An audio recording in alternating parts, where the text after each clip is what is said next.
Hello, my dear friends. How are you doing? Hope you are having an amazing day and not having to deal with drama. Ready for new stories I have for you today? Let's go to the first one. And don't forget to listen to the end of the story, guys, to hear my insights. Enjoy the stories. And don't forget to like and subscribe. And of course, don't forget to leave a comment. 8 years ago, my world came crashing down. I, 45 male, was married to Emma, now 43 female, and we'd been together for over 17 years. Our life seemed normal. We had a beautiful daughter, Lily, then 15 female, now 23 female, and I thought we were happy. I never imagined that the two people I trusted most in the world would betray me. My best friend, Dan, now 46 male, and I had been inseparable since childhood. We grew up together, went to the same college, and even worked at the same company for a while. Dan wasn't just my friend, he was family. He was the guy I called when life got hard, the one who stood by me at my wedding, and the godfather to my daughter. I trusted him implicitly. That trust was shattered one fateful afternoon. I came home early from work, something I rarely did. Emma wasn't expecting me, and her phone was on the kitchen counter, buzzing repeatedly with messages. Out of curiosity, I glanced at the screen. It was Dan's name, and one message in particular caught my eye. "I can't stop thinking about last night." Heart emoji. At first, I thought it must have been some kind of joke, a misunderstanding. But as I opened the thread, my hands shaking, the truth became painfully clear. The messages were explicit, and it was obvious this wasn't a one-time fling. They'd been sneaking around behind my back for months, if not longer. I confronted Emma immediately. Her face went pale, and she didn't even try to deny it. Through tears, she admitted everything. "I didn't mean for it to happen," she said, "but I've fallen out of love with you and into love with Dan." Hearing those words felt like a knife twisting in my chest. This wasn't just a betrayal by my wife. It was a betrayal by the man I considered my brother. The two people I trusted most had been plotting behind my back. That night, I packed a bag and left. The next day, I filed for divorce. The divorce was messy, as divorces often are, but the hardest part by far was Lily. I adored my daughter and tried to shield her from the ugliness of what was happening. I didn't want her to hate her mother, even if Emma had destroyed our marriage. But Emma and Dan wasted no time presenting themselves as a new happy family. By the time the divorce was finalized, Dan had moved in with Emma, and Lily was living with them full-time. I hoped Lily would split her time between her mother's house and mine. I set up a room for her in my new apartment, filled it with her favorite things, and tried to make it feel like home. But to my heartbreak, Lily didn't seem interested. She chose to stay with Emma and Dan full-time, saying she didn't want to disrupt her routine. At first, I tried to stay positive. I figured she was just a teenager who needed stability, and I tried to make the most of our weekends together. But as time went on, Lily became more distant. She started canceling plans, saying she was busy or not feeling well. I saw on social media that she was going on vacations with Emma and Dan, posting pictures of them laughing and smiling as if I didn't exist. I tried harder. I attended her school events, sent her messages asking how she was doing, and invited her to spend holidays with me. But the responses were always lukewarm at best, and eventually, the calls and texts stopped altogether. It felt like I was losing her piece by piece. 2 years ago, I was scrolling through Facebook when I stumbled across something that made my heart drop. Lily had gotten married, and I hadn't been invited. Worse, Dan was the one who walked her down the aisle. Seeing the pictures of him in a suit, smiling proudly beside my daughter, shattered me. The captions read, "The best day of my life with the people I love most." I can't put into words how much that hurt. I had spent years trying to be part of Lily's life, only to be replaced by the man who ruined my marriage. That day, I decided I couldn't keep putting myself through the pain. I went no contact with Lily. If she didn't want me in her life, I wasn't going to force myself to be there. After the divorce, I eventually remarried. My wife, Sophia, 39 female, has been a blessing in my life. She has a daughter, Mia, 19 female, from a previous relationship. Mia's father abandoned her and Sophie when Mia was just a baby, so it had been just the two of them for years. When I entered their lives, I wasn't trying to replace Mia's father, but we formed a close bond over time. Mia was kind, respectful, and hardworking, and she started calling me dad a couple of years into my marriage with Sophia. It meant everything to me. Mia had a tough upbringing. She and Sophia struggled financially for most of Mia's childhood. So when Mia turned 18 and was accepted into a good university, I wanted to help her because she worked so hard to get there. I had been saving a college fund for Lily for years, but after going no contact, I realized Lily wouldn't expect the money. I used most of the fund to buy Mia a modest house near her college campus so she wouldn't have to worry about rent while studying. It felt like the right move to do. Mia treated me with love and respect, and I wanted to support her dreams. Last week, out of nowhere, Lily showed up at my doorstep. I hadn't seen or heard from her in over 2 years, so I was stunned to see her standing there. She looked angry and went straight to the point. "I need the college fund money you saved for me." I was taken aback. "Lily, that money is gone," I said gently. "I used it to help Mia buy a house." Her face turned red. "You gave my money to your stepdaughter?" she shouted. "How could you do that? She's not even your real daughter." I took a deep breath, trying to stay calm. "Lily, I saved that money for you because I loved you and wanted to support you. But you made it clear you didn't want me in your life. You chose to live with your mother and Dan, and you let him take my place at your wedding. That hurt me more than I can say, but I had to move on. Mia's been a blessing in my life after what you did to me, and I wanted to help her." Lily wasn't having it. "You abandoned me," she yelled. "You chose her over me." I shook my head. "No, Lily. You chose to cut me out of your life. I tried for years to be there for you, and you pushed me away. I had to focus on the people who actually wanted me in their lives." The argument went in circles, with Lily accusing me of being a terrible father, and me trying to explain my perspective. Eventually, I told her the conversation wasn't going anywhere, and asked her to leave. She stormed off, saying I'd regret my decision.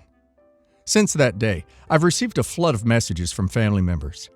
Some say I should have saved the money for Lily, no matter what. Others accuse me of being petty and vindictive. Emma even chimed in, accusing me of abandoning Lily. But here's the thing. I spent years trying to be a part of Lily's life. She made her choice to side with her mother and Dan, and I made my peace with that. I didn't spend that money out of spite. I spent it on someone who loves and values me as a father. Now Lily is back, acting like I owe her something after years of silence and rejection. Am I really the bad guy for refusing to give her the money? I feel torn. Lily is my biological daughter, and part of me wonders if I should have saved the money just in case. But on the other hand, she made her choices, and I have a right to move on with my life. So, Reddit, am I the a-hole? Not the a-hole. Your daughter made her choices, and now she's facing the consequences. You spent years trying to be a part of her life, but she chose to side with your ex-wife and the man who betrayed you. She even went so far as to let him walk her down the aisle. That must have been devastating for you. You're not a bank account she can come back to whenever it's convenient for her. You're a person with feelings, and you have every right to prioritize someone who has shown you love and respect, like Mia. Don't let her guilt trip you into thinking otherwise. Let me get this straight. She cuts you out of her life, lets your ex-best friend play the role of her father, and only comes back when she needs money? That's rich. She didn't just choose her mother and Dan. She actively participated in excluding you from major milestones in her life. You've done nothing wrong by investing in Mia, who actually values you and treats you like a parent. Not the a-hole. Stay strong. Honestly, the entitlement here is staggering. Lily had no problem replacing you with Dan when it suited her. But now she's demanding money because suddenly you're her dad again? Absolutely not. You've been through enough heartbreak, and you don't owe her anything. You used the money to help Mia because she's part of the family you've built. A family that actually appreciates you. Not the a-hole. Not the a-hole. Your daughter made her bed, and now she has to lie in it. It's incredibly unfair for her to come back after years of no contact and expect you to provide for her when she hasn't treated you like a father in years. Mia, on the other hand, has shown you love and loyalty, and it's perfectly reasonable that you chose to help her instead. Lily's anger says more about her entitlement than anything else. You're not a bad father. You're just protecting your peace. I had a casual relationship with this woman for 1.5 years. We used to work together, so we didn't initiate anything. After she left, we strictly established a purely S relationship. We both set the boundaries and were clear-cut from the beginning. Near the end of the relationship, I didn't like what it was turning into, so I was the one to break it off. Needless to say, it was a messy breakoff. Relationship started when I was 21 and ended by the time I was 23. I'm 28 now. A couple months go by and she says she's pregnant with my child. Long story short, she fed a story to her parents on how we were dating for 3 years and that I was ashamed to be seen with her and that I was neglecting my responsibility to my child. I do some digging and found another man and asked him how he knows this woman. The details he told me line up with the time I broke it off with her. He ended up sleeping with her 3 months after our relationship was done. Eventually, the other man gets tested and comes back he's not the father. Due to the circumstances at the time, I accepted the fact that this was my child. I know I was stupid and deserve all the crap that is given to me. Ultimately, I ended up paying a collective of $9,000 USD for child support. After some time, I found out that there was a third man involved, and after a long process and arguing back and forth with this woman, he gets tested and he is indeed the father. After I found out, I did some research, and there was no guarantee I would get my money. However, I still got a lawyer just to be sure. He ultimately petitioned the court to stop the child support. However, he found a way to get my money back. At this point, we complete the steps necessary to file a claim against my old friend with benefits. Word gets out of what I'm doing, and her friends and family are trying to talk me out of it, saying that I'm an a-hole for suing a struggling mother, and that I'm just neglecting being a father. If this was my child, I would without a doubt do everything needed to raise them. However, I feel used and don't have an obligation to help the mother. I'm just looking for perspective. Am I in the wrong for taking countermeasures against my old friend with benefits? She committed fraud and you are seeking restitution. That is all. Absolutely not wrong. What she did was heinous and there should be consequences, which there aren't even. You are just getting your money back. Anyone that tells you otherwise, tell them they are free to give her $10,000 since they are just as related to the kid as you are. I can't believe how dumb people are sometimes. Sorry you have to deal with this. My husband used to be in a 3-year relationship with a not-so-nice lady. They broke up and she was ordered to move at least 2 kilometers away from him due to her behaviors. When we got together and he opened up with me, I actually encouraged him to go to therapy. He had been to court-mandated sessions to deal with stuff, but did not follow up, so it was needed. He got help, got an amazing job. We moved in together, got married, the whole stuff. His family has been nothing but amazing to me, and his mom and I have a very nice relationship. She makes me feel less homesick on special dates. I am an immigrant. The issue started some weeks ago. He received a letter asking for child support payments for his ex's kid. He showed me the letter, and I recommended he talk to his friends. The thing is, while my husband is not a lawyer, he hangs out with a lot of them, and they are pretty incredible at what they do. His social circle is basically composed of lawyers, IT, and marketing people, which, back in the day, was not. Important later. They advised a paternity test, of course, but also wrote a certified letter stating that if the kid is his, not in the birth certificate, didn't know the kid existed, he would like to get to know the child, visitation, and eventual custody. The letter also stated that he was willing to pay back child support and give the kid his last name if allowed by the mother. But due to the issue between him and the mother, my husband had a right to not see her, ex, ever, since he is, after all, a victim. They also demanded to know why he was not informed of the kid and the reasoning about why the request for child support was done now and not before. I thought it was a very standard letter. I support my husband 100%, and my dad even offered to pay the legal fees, but his friends said they would of course not charge him more than a couple of beers. Paternity test is positive. The issue comes now since the ex thought my husband would just have a panic attack, which he did, after getting the news, and pay her whatever she demanded or claimed. She did not expect him to have legal representation, want to claim the kid, etc. She expected him to cave in, do not want to claim the kid, and just give her money since he would be scared. The ex got in contact with my in-laws, told them that if my husband kept this up, they will never see the kid. My mother-in-law is begging me to take off my husband's support. She thinks I am financing it, because she so desperately wants a grandchild. She even asked me to convince my husband to request the protections off, so his ex can move back close to him. I, for the first time in 5 years, told her to go to ducking hell. She keeps saying I am encouraging the problem, am heartless, selfish, and I do not understand, cause I do not have any kids. My dad supports us, but my mom and brother are unsure about my position. So you need to point out to the mother-in-law that by supporting the two of you and your struggle, she will actually have a chance to see the child. The ex was the one hoping he would just pay and not want to be part of the kid's life. But if she's going to just fight you two, then cut her out for now. It's hard enough what you're doing right now and are about to go through. Not in a bad way. If it's what you want, then this kid will be amazing in all the ways you expect, and in so many ways you'll never even think of. Your mother-in-law is having the panic attack the ex thought your husband would have. The legal way is the best way. It is then clear for everyone what the roles and responsibilities are. Mother-in-law will not miss out on the child unless the ex steals him away. Long story short, I married a man who turned out to be a psychopath. No empathy, extremely emotionally gaslit and emotionally crushed me daily until I was almost dead. He used taking my family's home as a way of forcing me to stay in the relationship. I faced death several times near the end of it and afterwards. It took 2 years after I divorced him to recover my physical health and the stress, with numerous visits to the ER and 40+ doctor's visits, infections, etc. I still suffer from constant anxiety and insomnia after surviving it. During the separation, I confided in my family about the I was clear and upfront about what was happening. My dad decided to do things that made it more difficult for me to successfully save my home and get rid of my ex, even though I explicitly asked him not to do those things before he did them.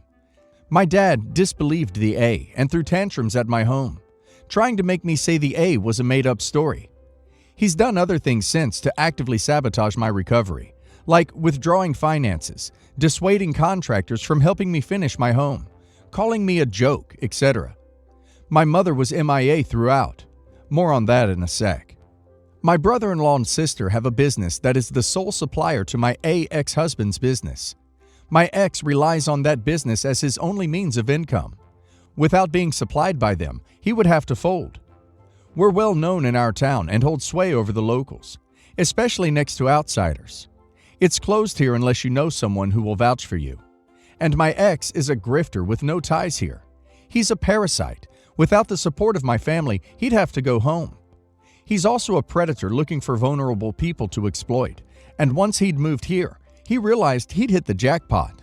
A small town with trusting folks, many elderly, widows, etc., that he could take advantage of as his clients. My brother-in-law and sister could have prevented that. When my separation happened, my brother-in-law and sister disbelieved that I had been demanded that I prove it, encouraged me to stay with him, doubled down on supplying my ex's business, and continued to be social with him. I want to note the amount of business my ex was bringing to my family's business was negligible, so finances were a non-factor in the decision. Had they been loyal to me and stood behind me, stopped supplying him, etc., there's a 90% chance my ex would have gone back to his hometown. Thankfully, 3 hours from here. They didn't do that. They took extra steps to make sure he remained close by and continued to be a lethal threat to me and a threat to vulnerable locals. When all this happened, I cut ties with my family, obviously. I've been no contact with them for the past 4 years. I developed a new set of family and friends, pulled myself out of the isolation, changed careers, finished my house, healed. I've never felt happier or healthier. A little on how we got there. My mother has narcissistic personality disorder. My dad is her victim, enabler, and he's developed his own habits over the years. My childhood was extremely with my mother at the helm. That's why I ended up marrying a predator and not seeing the signs. In my family, I was the scapegoat and my sister was the golden child. My mother in this equation is probably enjoying this and pleased I'm no longer part of the family. So we'll leave her out of this. Here's my question. In the first 2 years of no contact, my family thought it was a big joke. They didn't take it seriously, made me out as a joke to people in my community, etc. They were in denial and repeatedly ignored my requests to stop dropping in unannounced. They acted like this wasn't happening and everything was normal. Then my sister had her first child. I wasn't there for it, and things started to sink in a little bit. They finally stopped trampling my boundaries, no contact, stopped dropping by unannounced, and my sister finally started taking a tone that might loosely be recognized as atonement. None of what she said has resembled a meaningful apology, or empathy for me, or what she did, but truthfully, I think that may be a stretch for a narcissistic family.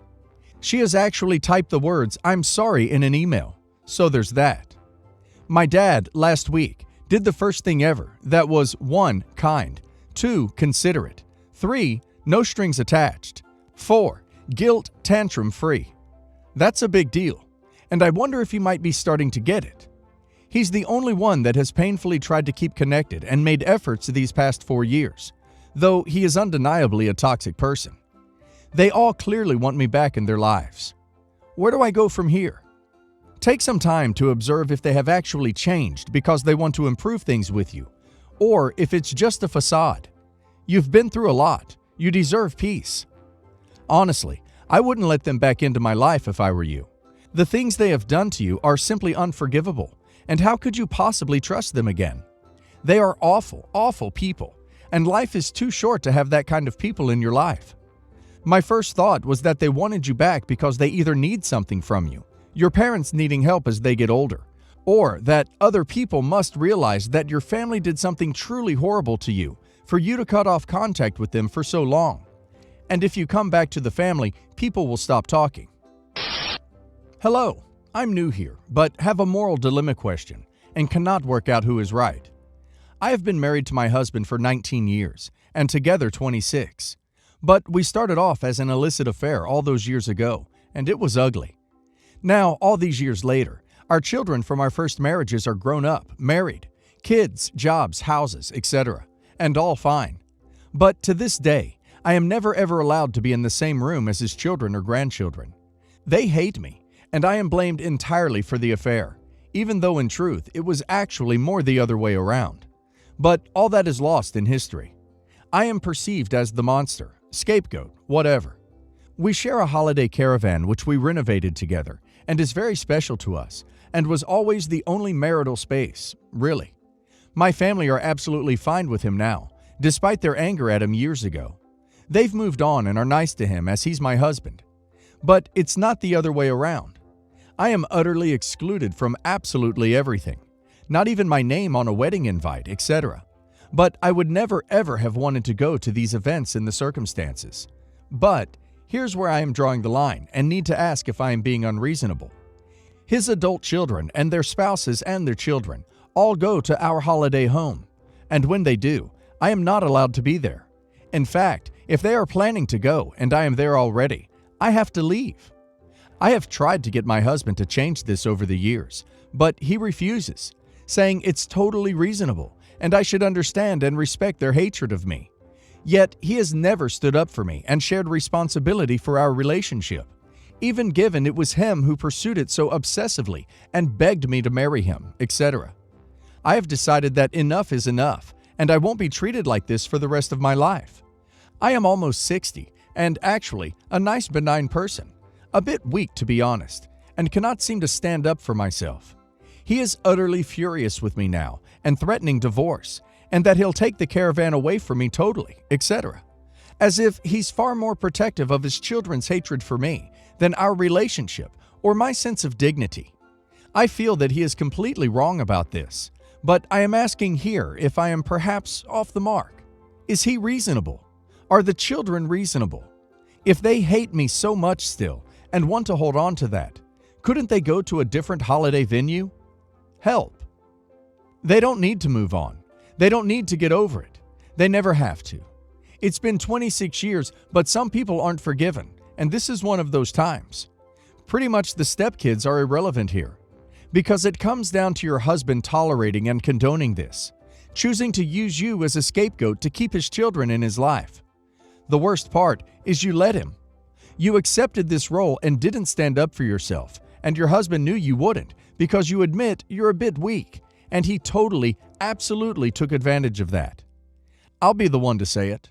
Not wanting you at their personal family events is acceptable. That's sometimes the cross you bear when you conduct an affair.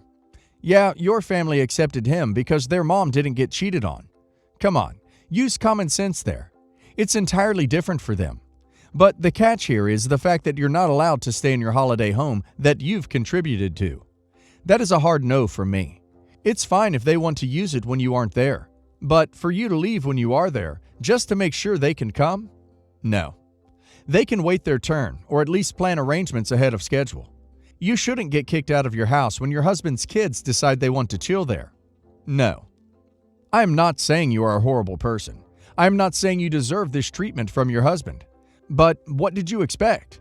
He cheated on their mom with you, and you stayed after he showed he would not prioritize you over his kids.